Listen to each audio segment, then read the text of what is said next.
Bonjour à tous. Si je vous parle de pyramides oubliées, cachées sous d'épaisses forêts, de pétroglyphes sibyllins, de sacrifices humains, d'un peuple au calendrier élaboré et de dieux cruels réclamant des offrandes et des sacrifices, vous pensez sûrement à la Mésoamérique et aux villes mayas.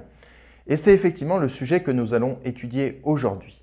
Alors tout d'abord, dans quelle région vivaient les Mayas? Les Mayas vivaient dans la péninsule du Yucatan, dans une zone tropicale dense, sur un territoire à cheval entre l'actuel Mexique, Guatemala, Salvador, Belize et Honduras. C'est dans cette zone que sont apparues de grandes villes avec des constructions architecturales monumentales qui ont fasciné bon nombre d'archéologues. Mais il ne faut pas voir le monde maya comme un empire, un royaume ou une sorte de monde uni. C'est tout le contraire. Chez les Mayas, il existe une multitude de cités-États qui chacune possède ses propres caractéristiques culturelles et politiques. Elles se font la guerre, bien qu'elles possèdent une langue et des figures religieuses communes. Parler d'un royaume maya n'aurait pas de sens. Les cités se font la guerre entre elles, s'affrontent et commercent. Enfin, les villes mayas ne sont pas toutes de la même époque.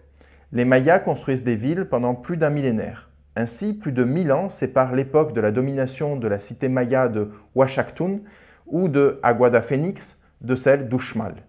Et vous imaginez bien que les cultes, les cités dominantes et les systèmes politiques ont évolué pendant une si longue période. Pour vous donner une idée, la civilisation maya existe déjà au moment de la fondation de Rome et prospère encore au moment du règne de Charlemagne. Et bien que leur civilisation n'est plus aussi florissante, certaines cités existent encore à l'arrivée des Espagnols au XVIe siècle. Mais l'apparition de ces cités est le fruit d'un long processus d'évolution technique. En effet, les hommes ont d'abord dû, comme en Asie mineure, domestiquer la nature grâce à la sélection des meilleurs plants et les espèces qui y étaient les plus favorables pour soutenir une augmentation démographique importante. Ainsi, le maïs, les haricots, apparaissent entre 7200 et 5000 avant notre ère. Puis c'est au tour de la tomate, des espèces d'avocats, de patates douces et du manioc de venir agrémenter les plats des habitants du Yucatan. Les Mayas sont d'ailleurs bien conscients de l'importance de ces aliments pour leur civilisation, car certains dieux leur sont associés. Les Mayas ne sont pas les premiers habitants de la Mésoamérique à créer des centres urbains. Ils sont précédés en cela par les Olmecs, qui sont les premiers à sculpter des statues monumentales et à créer des édifices religieux nécessitant la participation d'un grand nombre d'artisans spécialisés. Deux des sites les plus connus des Olmecs sont ceux de la Venta et de San Lorenzo. Les premiers villages sédentaires mayas apparaissent vers 1000 avant notre ère, à la période préclassique. De récents travaux semblent montrer que Huachactún et Aguada Fénix étaient déjà peuplés à cette époque, tout comme la ville de Nakbé. Dans cette dernière, les premières pyramides et terrains de jeux de Baal sont construits 600 ans avant notre ère. On ne sait que peu de choses sur les cultes et les vies des Mayas au préclassique. Les premières structures religieuses complexes apparaissent, les échanges de pièces d'artisanat en terre cuite ou en jade se multiplient, les premiers terrains de jeu sont créés et des innovations technologiques voient le jour. Néanmoins, la non-utilisation de certaines techniques maîtrisées interroge. En effet, la roue était connue des Mayas et pourtant elle n'était pas utilisée. De la même façon, à Tikal, une voûte est présente mais n'a été utilisée nulle part ailleurs. Il est d'autant plus difficile d'interpréter les vestiges retrouvés qu'il ne reste que très peu de textes mayas et de supports historiques qui puissent aider à comprendre les rapides déclins et âges d'or des mystérieuses cités du préclassique.